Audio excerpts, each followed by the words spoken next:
Hello everyone, Shannon Guss here getting you ready for our week 2 exit interview for Australian Survivor Brains V Brawn 2. If you have not seen the second week of Australian Survivor Brains V Brawn 2, please click away. This is your official warning on YouTube, on the podcast. Go away. This is not for you. We will soon have an exit interview with someone who was ostensibly voted out of the game. So please don't be here for that. If you haven't seen the week of episodes, this week on the podcast, we've had a lot of coverage, episodic recaps, not so zippy. There was a lot going on. It was a great week of the show. If you haven't seen it, you should watch it. It was actually really good. But we had an episodic recap with Chappelle, Puya, and Mike on episodes 4, 5, and 6, respectively. And then coming up, we also have a feedback show with Nick Iadanza. And that is the coverage. Survivor Global starting again for Survivor 48. And my guest this weekend will be Mark Warnock to talk about the premiere. That's all on YouTube, on Spotify, on Apple Podcasts, www.weknowglobalsurvivor.com. Follow me at Shannon Gates for all of that. Hope you enjoyed this exit interview, and I will see you next time. Bye. Nash, welcome to RHAP. You went out with a bang. Your whole journey was with a bang. There was no non-bangs. Everything was a bang. So it's great to have you on the podcast. Of course, everything's a bang with me. Yeah, and I have so many questions about many of those bangs. I'm gonna stop saying bangs now. Let's talk about finding the idol, telling everyone about the idol, wearing the idol to the challenge. Just run me through the thought process. I think that's how I feel. Okay, finding the idol. I was shocked as everyone else. Finding the idol, obviously, so quick in the game, 5 minutes into the game. Like I did not expect it. I was looking for it, yes, very obvious. Just didn't expect it to be there within the first 5 minutes. Just it happened. Yes, showing everyone the idol, walking in with the idol. I expected differing actions. I expected people to be like, oh, you know what, this guy's willing to play a fair game. We know he's got an idol. Awesome, you know what I mean? Let's see what we can do. Let's try and align with him. Obviously, different reactions. People are a lot more scared with someone with an idol, but I'd assume they'd be more scared with someone hiding an idol because then they don't know the gameplay. Walking into the challenge with an idol, that was a spur of the moment thing, I guess. Just to show the other team, hey, I've got an idol. It doesn't really make a difference, but maybe for later on, people might think, you know what, this guy's wild. This guy's crazy. Later on, let's see what. Maybe we can talk to him. We can align with him. He's willing to do some crazy things, that some people are scared of. So yeah, that was the idol move, but obviously, bit me in the ass, didn't it? It was a lot. It was definitely a big way to start the game, very memorable. You had talked about not necessarily wanting to play it and feeling kind of safe that you wouldn't have to, and then you do play it. So what had been the thought process behind kind of that I whole was thing? literally point of a second not playing it. When I turned around, looked at Morgan and Kate. Kate looked me in the eye. I'm like, I've got her. Morgan put her head down. That scared me. And Right. I'm like, I'm gonna play it. And I don't want to go home with an idol. I'm gonna let me play it for myself. I was very close during that tribal, thinking I'm gonna play it for Ursula, but it it was really scary because I was being targeted a little bit too. So I'm like, what do I do? I don't want to go home first, and I just felt really confident enough with the votes that I had, especially when I made a comment. This vote should be sweet and easy.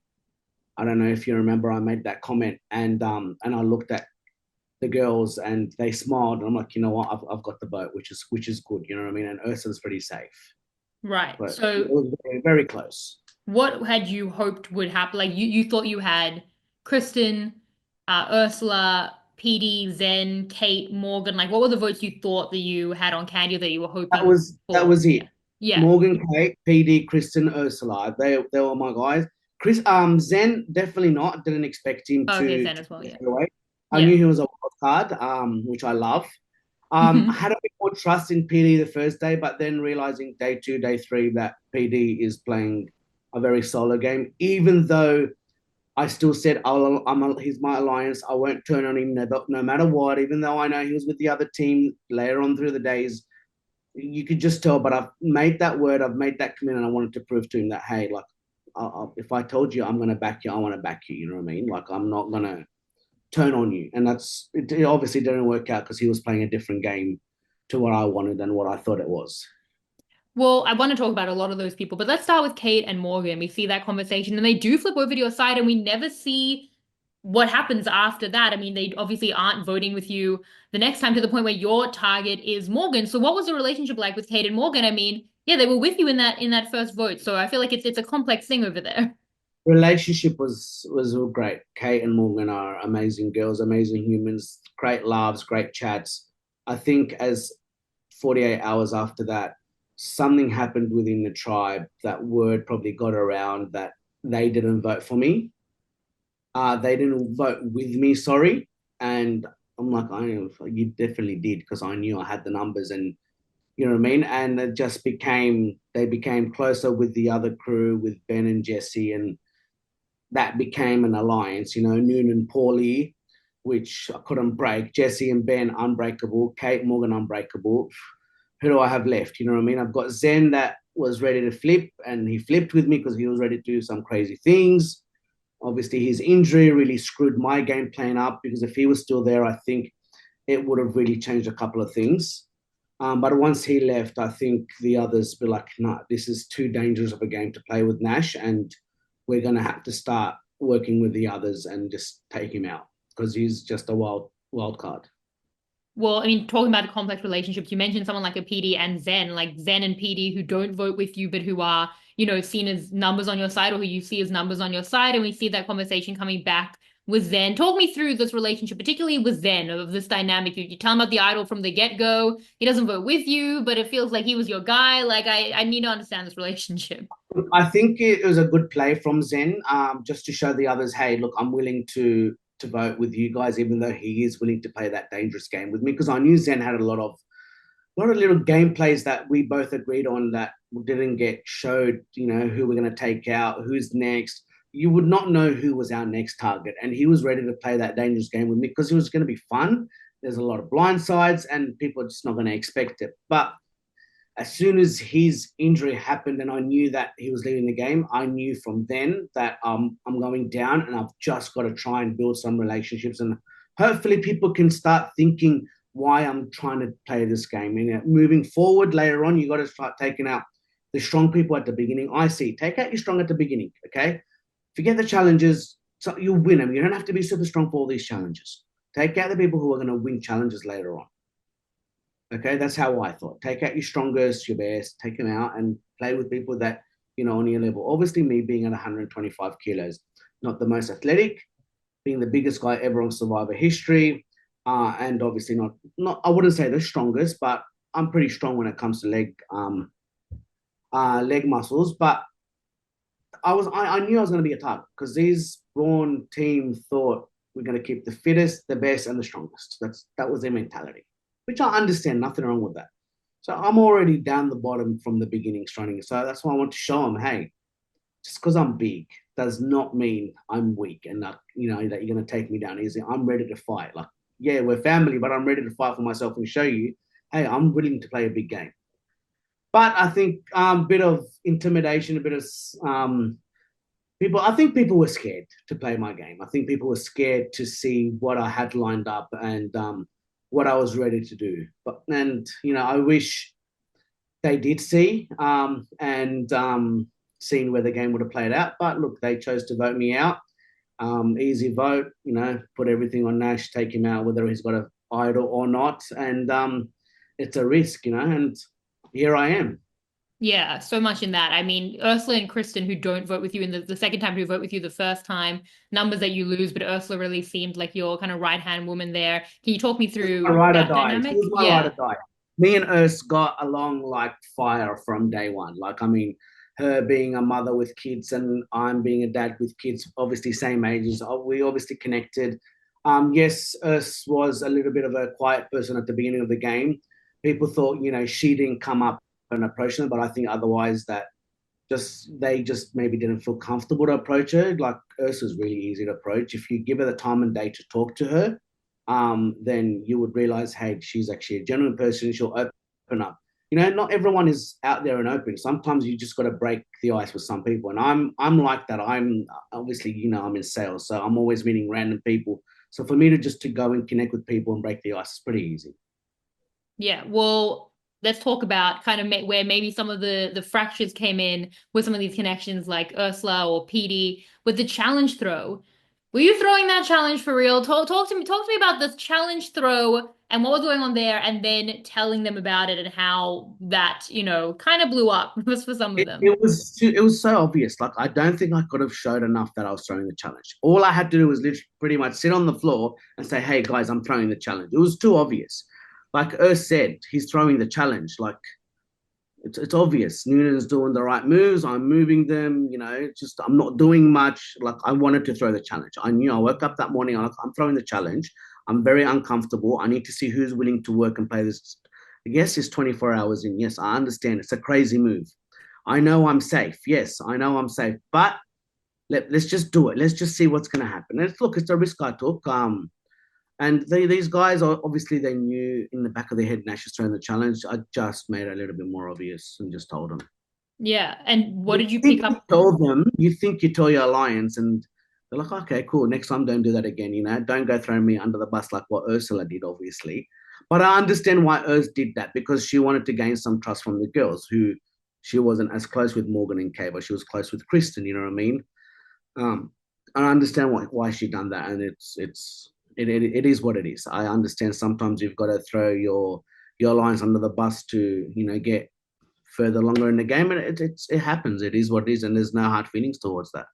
Had you picked up on any of those red flags that they might not have liked it, or they might have tried to use it against you, like at the time when you It were was having those obvious. It was conversations? spoken about. Like I knew, like it was spoken about. People said you've thrown the challenge. We can't trust you. You're next on the boat. Like it was very very obvious. I didn't. It wasn't a shock to me that I was going at that tribal. I just wanted to try and pull a little bit more extra chaos, and hopefully it might have pulled my way. Like if imagine I did pull out that idol, Yeah. Well, I mean, then what? Then yeah. what?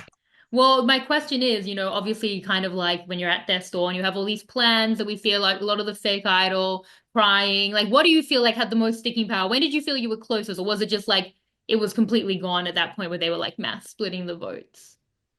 I knew it was completely gone from day three. Right.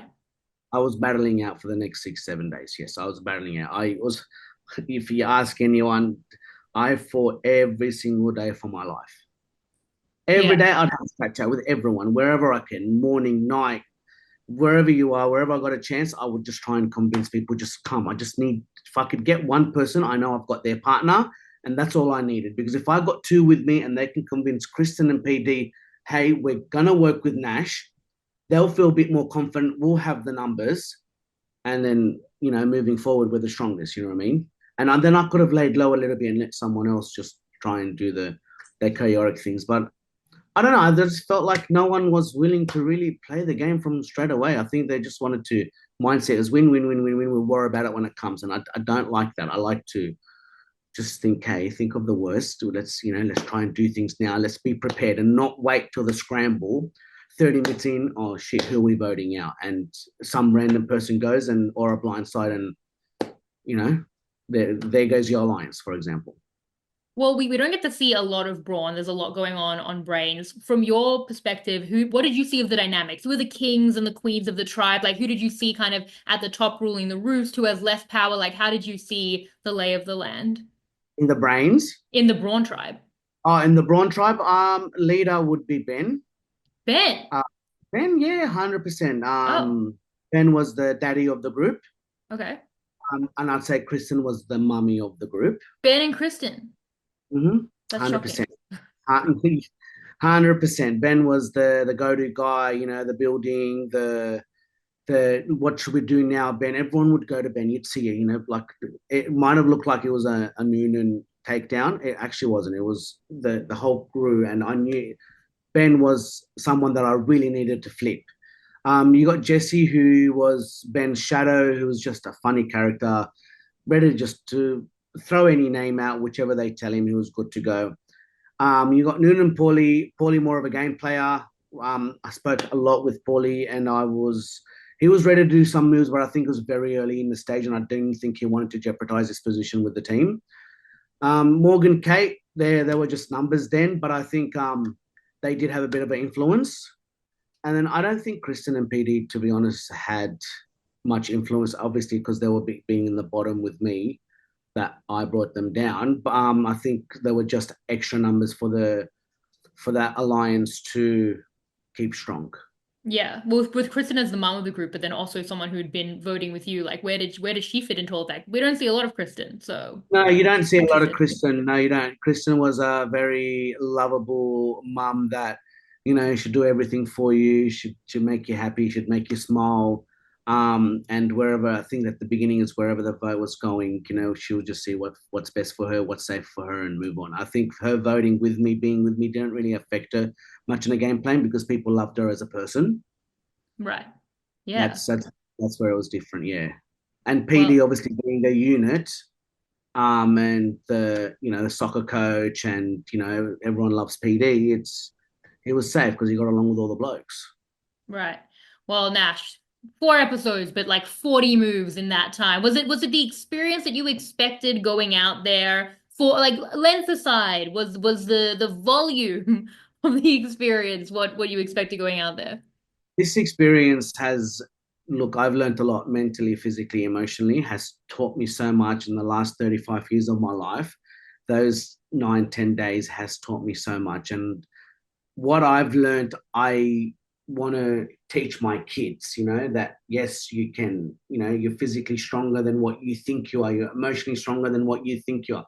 I came down to, I was like, I can't do this. I'm done. I'm just so exhausted. I'm mentally fried. I'm drained. I just need to go. I want to go home. And then someone that gives you that extra smile or Nash, you can do it just one more day. And you find that extra 5%. And that's what I loved about the Bronze team is that when you are actually genuinely down, they're actually genuinely there for you. Forget gameplay. Yes, you saw me crying. That wasn't a fake cry. It was my birthday that day. I don't know Oh, if anyone knew and I had missed my kids that day. That was really emotional for me. I had missed my kids. Yeah, I took it to my advantage, maybe a little bit further. Just it is what it is. If it works, just write a little bit. Why not? You know what I mean? But look, did it change people's mind? Not really, but it was really good to see that people actually cared. Moving the game aside, that they actually do care for you as a person. And I'm real tight with every single bronze person. Like we talk a lot, we laugh, we message, and I'm pretty much best buddies with her. So I pretty much talk to her every couple of days. We talk, we review the show, we laugh, it's nothing's really changed. I keep in touch with Jesse and Ben. I speak with Morgan and Kay, PD. Everyone. There's actually no one that I don't really speak to. Paulie was at my house on my exit, and I was with Paulie a couple of days ago. We really really did connect. Moving the show aside, generally friendships connection for a lifetime. Yeah. yeah, I think we saw a lot of that on the show. We saw, Jesse, Zen, PD say, Ursula talk about, they were scared of it, but they were also in awe of it a little bit. So I guess you can't ask for a lot more than that. But yeah. I understand that you would be scared. Maybe if I was in their position, I'd be scared too doing what I did, 100%, because we're all new to the game. It's our first time. Maybe second time round, maybe they'll be used to it. There's going to be some crazy stuff out there. But look, second round time, I'll probably do a couple of little things different. I'll still be chaotic, but in the right way, chaotic. You know what I mean? I'd still want to play these big moves and stuff, but I think I'll really be Nash and show people that this is who I really am, and I can really still play the game and not over the top. Well, I can't wait to see the return, to see what chaos you're going to bring. I'm glad it was a great experience. And thank you so much for coming onto the podcast today, Nash. Thank you, Shannon. Pleasure. Thank you. Thanks so much. Bye.